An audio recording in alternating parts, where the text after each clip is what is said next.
A gente sempre tem aquela visão romântica da medicina, né? Tipo, o profissional ali focado 100% no paciente. Mas vamos pensar num cenário bem específico. Aquele médico super qualificado vai prestar um concurso para uma cidade e quando chega no dia da prova descobre que 75% das questões não tem absolutamente nada a ver com medicina. É o que parece um absurdo, né? Totalmente.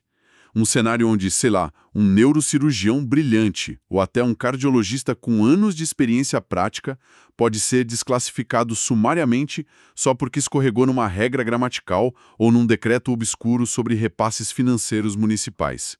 É muito louco porque soa como uma falha gigante no sistema. Fica parecendo que o Departamento de Recursos Humanos pegou a prova errada e colocou no envelope dos médicos por engano. Exato, exato. E é justamente por isso que a nossa imersão de hoje é tão reveladora, porque a gente não está falando de um cenário hipotético aqui.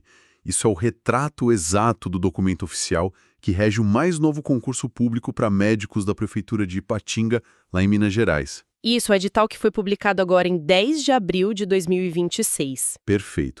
A missão da nossa conversa hoje é pegar esse edital, dissecar as entrelinhas e traduzir essas regras super complexas num mapa estratégico real para quem está ouvindo a gente. E, claro, entender que tipo de profissional o sistema de saúde público está realmente tentando filtrar com essas barreiras, né? Sim. E olha, antes da gente mergulhar de cabeça nos números e nessas regras, eu preciso deixar um aviso fundamental aqui, como sempre.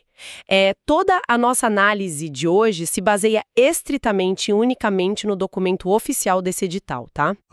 A fonte primária. Isso, a gente não está operando com base em rumor ou, sei lá, especulação externa. A nossa bússola é única e exclusivamente o que está publicado no Diário Oficial. E eu acho fascinante porque a leitura de um documento como esse não revela só onde estão as vagas de emprego. Não, de jeito nenhum. Ela mostra como a gestão de uma cidade inteira projeta a sua saúde pública a longo prazo, onde eles vão alocar o orçamento de verdade e, mais perigoso ainda, quais são essas armadilhas metodológicas que acabam derrubando até os profissionais mais experientes. Bom, se a cidade está oferecendo vaga, a primeira métrica que todo mundo vai procurar no documento é a remuneração, né? Isso é fato. E o edital coloca na mesa 43 vagas no total. Um número expressivo. E ele divide a jornada de trabalho e os salários em duas faixas que, na minha visão, desenham propostas de vida bem diferentes para o profissional. De um lado, a gente tem jornadas de 20 horas semanais, que pagam um salário inicial de R$ 7.190,71. E do outro lado, o pacote de dedicação maior. Isso, o pacote de 40 horas semanais, que bate a casa dos R$ 13.980 iniciais. O que, se a gente olhar friamente, financeiramente falando, é um espelhamento matemático quase direto, né? O dobro de horas e praticamente o dobro da remuneração inicial. Faz sentido. E lembrando sempre que a carreira pública no Brasil conta com aqueles planos de progressão de carreira ao longo do tempo. Mas a grande questão é que o gestor municipal não senta lá e cria essas duas faixas à toa. Tem uma intenção clara. Tem uma diferença clássica de alocação de tempo aí. Para mim é como escolher a marcha do carro, sabe? Às 20 horas me lembro muito a dinâmica de atores convidados numa série de TV. Como assim? É aquele profissional que vai lá, entrega a sua especialidade super nichada naquele dia específico da semana, resolve o problema agudo ali e volta para o seu consultório particular ou para o plantão que ele tem num hospital privado, sabe? É uma participação, digamos, fragmentada na saúde daquela comunidade. Ele não está imerso 100% do tempo. Exato. Já às 40 horas, não. As 40 horas são o elenco fixo da série. São aqueles protagonistas que vão carregar a trama da saúde da cidade nas costas, temporada após temporada. Eu adorei essa analogia, viu? Porque essa imagem do elenco fixo contra o autor convidado ilustra perfeitamente a lógica por trás da gestão orçamentária do município. Legal. E como isso se aplica na prática lá na prefeitura? É que quando a prefeitura abre uma vaga de 40 horas... ela está comprando muito mais do que só o tempo físico daquele profissional ali no postinho. Ela está comprando exclusividade mental, sabe? Exclusividade mental, gostei desse termo. Pois é, pensa comigo, o médico de 20 horas divide a carga cognitiva dele o tempo todo. Ele pensa nas regras do município num dia, nas demandas dos planos de saúde no outro e na gestão da própria clínica no final de semana. É muita aba aberta no navegador, né? Nossa, perfeitamente. Agora, o profissional de 40 horas, ele cria raízes. A prefeitura está disposta a pagar quase R$ 14.000 de largada porque ela precisa desesperadamente de alguém que respire aquela infraestrutura local, alguém que entenda a fundo a demografia daquele bairro específico. E saiba o nome dos pacientes, né? Isso, e que conheça os gargalos daquela unidade de saúde ali em tempo integral. Tá, mas aí a gente chega numa questão. Se a prefeitura está disposta a pagar o dobro para que certos médicos criem essas raízes, a pergunta imediata que me vem à cabeça lendo o edital é: que tipo de medicina a cidade de Ipatinga precisa tanto que justifique esse super investimento num elenco fixo, É aí que o documento fica super interessante. né? E olhando para a distribuição exata dessas 43 vagas, é que esse quebra-cabeça começa a fazer sentido. Porque, na verdade, a tabela de vagas que a gente tem no edital funciona como um raio-x das fragilidades da cidade e das apostas preventivas que eles estão fazendo também. São 19 categorias listadas ali. O leque é super vasto. Tem anestesista, cirurgião geral, vascular, pediátrico, tem cardiologista infantil, psiquiatra, ultrassonografista. E a imensa maioria dessas especialidades de ponta oferecem o quê? Uma ou duas vagas só. Muito pulverizado. E todas, sem nenhuma exceção, caem naquela regra das 20 horas semanais. São os nossos atores convidados, como eu falei.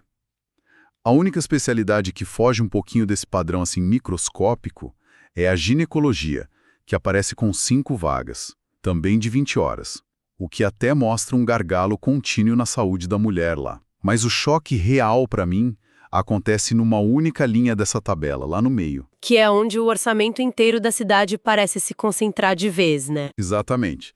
Das 43 vagas totais do concurso, impressionantes 14 vagas são destinadas exclusivamente a médicos de família e comunidade, para atuar na Estratégia Saúde da Família, a nossa conhecida ESF. E todas essas 14 vagas exigem as pesadas 40 horas semanais. É um bloco massivo de contratação. É um terço absoluto de toda a nova força de trabalho sendo direcionada para a atenção primária, com dedicação máxima. Nenhuma outra especialidade listada ali chega minimamente perto disso. Nenhuma. Olha, para quem atua na área da gestão de saúde, ver a estratégia saúde da família sendo a base do SUS não é novidade nenhuma. A gente estuda isso sempre. Mas ver um edital desenhar isso com tamanha agressividade financeira e com essa carga horária fechada, isso mostra uma escolha econômica de Ipatinga que é muito, muito sofisticada. Como assim sofisticada? Explica melhor pra gente. O jargão técnico para isso, que a gente usa muito, é longitudinalidade. É uma palavra meio complexa, mas é para uma ideia muito simples, que é acompanhar o paciente ao longo do tempo. Quando o município coloca 14 médicos, 40 horas por semana, enfiados dentro dos bairros, eles estão tentando interceptar a doença muito antes dela ficar cara. Interceptar antes de virar aquele problema de altíssima complexidade no hospital. Exatamente. Porque pensa no paciente hipertenso. O paciente hipertenso descontrolado, que não é acompanhado de perto pelo médico de família ali no postinho, eventualmente ele vai sofrer um infarto. É o curso natural, se não tratar, né? Sim, e esse infarto vai exigir uma ambulância do SAMU, vai exigir uma vaga de UTI, um cardiologista de plantão, exames de alto custo, reabilitação longa. O custo de um evento desses para o Estado é estratosférico. Nem se compara com o salário do médico do posto. Com certeza não. A prefeitura faz essa conta e percebe que é infinitamente mais barato pagar os R$ 13.000 por mês para um médico de família monitorar esse paciente rotineiramente, ajustar o remédio ali, do que ter que arcar com a conta gigantesca de uma internação grave depois. Então, concentrar esse foco nas 40 horas para a ISF não é só uma diretriz humanizada de estar perto da comunidade, sabe? É gestão de caixa. É pura economia de recursos em saúde pública, é genial. Faz todo sentido quando você coloca na planilha de custos. Agora, a grande questão é como a cidade garante que está contratando o profissional que consegue entregar essa eficiência toda? Porque não é qualquer um. E é aqui que a gente entra nas engrenagens do processo seletivo em si. O edital lá desenha 3 etapas de avaliação. 3 etapas bem definidas. Lá entre 17 de junho e 17 de julho de 2026. A taxa é de R$ 88,00 e a gente já tem os finais de semana de agosto bloqueados para a prova objetiva, que vai trazer 40 questões para serem resolvidas numa janela de 4 horas. E o corte de sobrevivência ali é de 60%. Ou seja, quem não atinge já tá fora de cara. Fora. Acabou. Até aqui, se a gente olhar, a mecânica é bem padrão de concurso público.